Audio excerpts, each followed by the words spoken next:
Take two.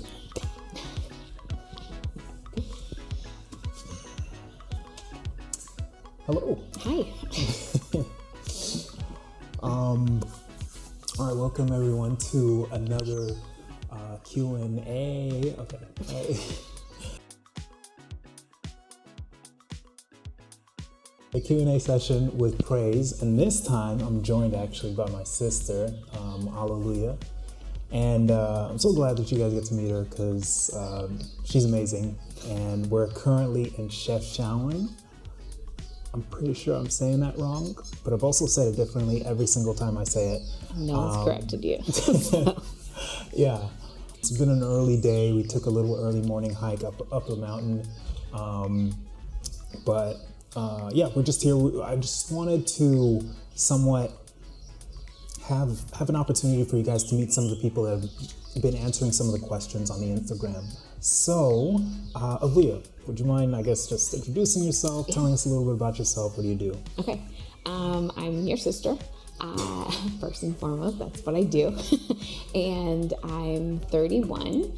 I live in Kansas. I work as an ER nurse and started exploring the country lately, trying to expand my horizons on what's going on outside of the Midwest. Okay. Yeah, the Midwest can be kind of a little... Similar. Yeah, a little similar, for sure. I remember, I used to be out in Kansas with you. But yeah, for sure, I think Atlanta has opened my horizon. So where have you been around? Oh, so I got the opportunity as a travel nurse, which has been great because I can go places and still have a job, but then explore those places. Still have money. Yeah. Exactly. So I went to New Jersey and kind of got to visit Philly and New York and a couple of the other areas there. And then I've been to Oklahoma, which wasn't a huge difference, but it was, then I also went to California. So I was out in Oakland, San Francisco area, working with a very different vibe of people. Okay. Also got to kind of hang out with a few of our other brothers that I don't get to see as often as I'd like. So yeah. So I guess what have you kind of gotten from some of the different places you've gone to?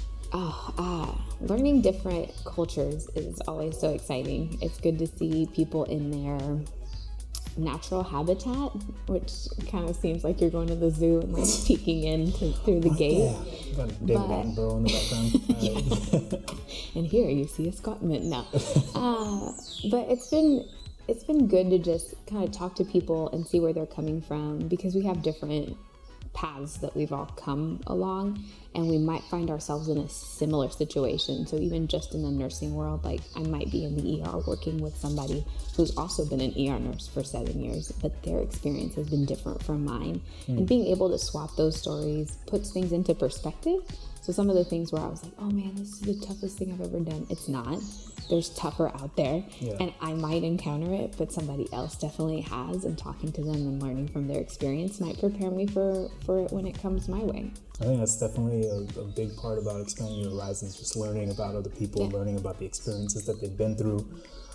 That's kind of like part of the reason why I wanted to do these Instagram Q&As, just to some of the questions, I feel like personally, I've gone through life thinking of them one way, and just hearing from other people talk about their own experiences or how they view certain questions about life has been pretty eye-opening, But we could just get to the questions. There's one question that I wanted to ask you.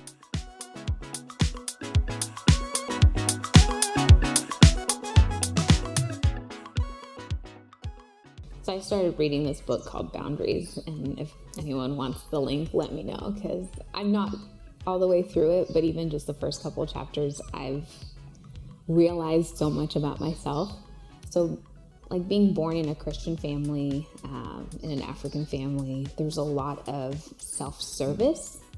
They want you to be out there helping people, anytime anytime someone comes over to our house, it's like they have to eat, it's just a thing that we do. Yep. And if they're staying the night, You give up your room, you clean it secretly, and tell them it was always here, ready for you. Like, that's how I was raised. And then you add the church and how, like, Christ ministry was serving others. And so you go to church, and in Sabbath school, it's like, how can you help your neighbor? How can you go out in the community and help someone? How can you be helpful in the church? And I always have had a hard time just saying no, like, to those requests, whether it's from our parents or from the church people. And it became more apparent how detrimental it was to me when I found myself, like, agreeing to sing at church in the morning and help a friend, prepare lunch for whoever's coming over that afternoon, and then help somebody else with a child that evening so that they can have some quality time together.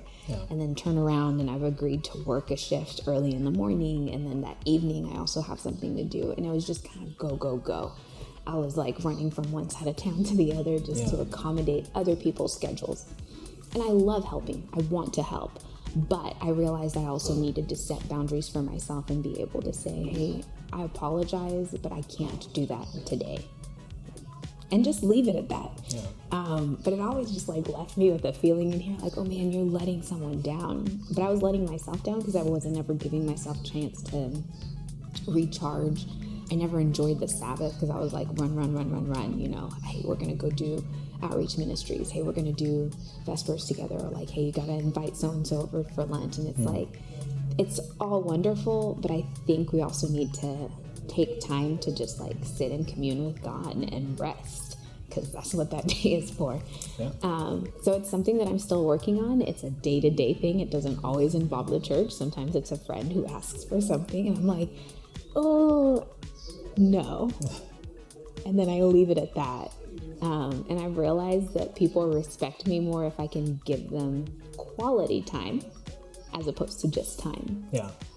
So if I can show up on time and be present in that moment with them and enjoy it, then I've done them a service. They've, enriched my life with their company. And then I can go on to the next thing, like, without feeling like, what am I forgetting? So, some of my friends know me well enough that they ask, but then be like, hey, if you can't, it's okay. Just say so. And then others are realizing that, I might be flaky, but I don't want to be that person. I'll be like last minute, I double booked myself. Like, did I know it all along and was planning on canceling? Maybe. But I'm just trying to do better and be like more in the moment and more like just enjoy my time with people more. Not feel like I have to rush off somewhere. Wow. So. No, I like that. And I think that's something a lot of people struggle with. Even people who aren't in the church, people who just want to help others, and they just want to. They don't want to seem bad, or they don't want to seem like they are, doing something wrong or something like that, or not giving you what you want. I guess people pleasers. Because on some of those days, I just want to rest. I just want to take a nap. I just want to lay in the sun. Is that selfish of me to take time for myself when I could be helping someone? That's something that runs through my mind. It's like, why? What am I missing out on sharing with someone if I do take time for myself? But I think it's important to take that time so that I can be more helpful.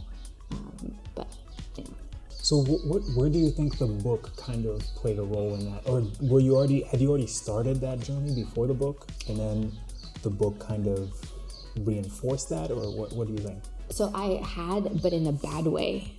I had started setting boundaries and just saying no for the sake of saying no. I was like, I don't want to do it. I'm not going to do it. But reading the book kind of helped me see where my bitterness was coming from, and a way to be more constructive with it. Like just realizing for myself, hey, just taking a moment and saying, hey, I can't do this today, and that's okay. But also not just saying no to say no. because people will still ask, and they don't know where you are and what you're doing in your life or what your schedule looks like. So it's on me to be cognizant of what I'm capable of.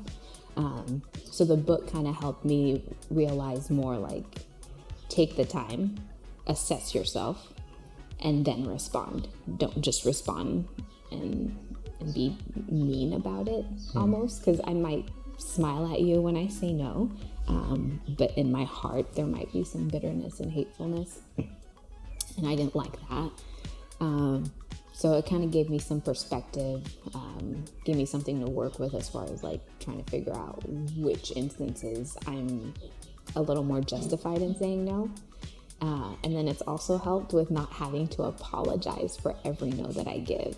Like, I'm just always like, oh, I'm so sorry. And I give this long reason as to why I can't do it. Like, I've done this, and this is why I can't do that. But sometimes a no is enough. Like, you don't have to explain yourself. If it's a close friend, I'm more than happy to. But if it's just like an acquaintance, I'm like, unfortunately, today's not a day that I can do that. But don't hesitate. Yeah, don't hesitate to ask again. It's just, it has made me lighter and kinder in my heart when I respond to people. So I think that's where the book helped me. It also helped me realize that I'm not a bad Christian if I say no. And that's something that I struggled with, because it was kind of always presented as, like, we should always go above and beyond.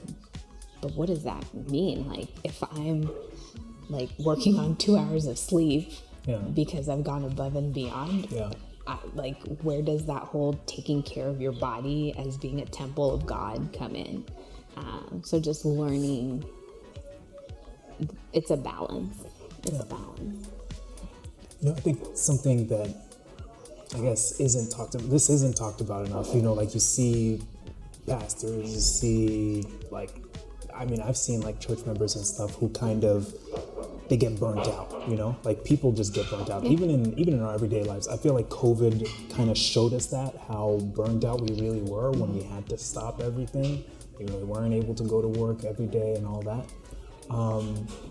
But yeah, if we were to, like, stay in the religious realm for just a second, like, I think people tend to not realize, like, the verse that says, whatever your hand finds to do it with all your might. You can only do that if you have might. If you have the might. If you have the might to be able to do it. And it's not just the might, it's all of it. So, like, you can't stretch yourself thin if you're going to be able to try to do it with all your might. So, like, I think the boundaries, what you're talking about, is something that people really need to, like, explore and understand how to. And I'm kind of getting into that space right now. Like, just, I had the great excuse of just saying I have school for the longest time.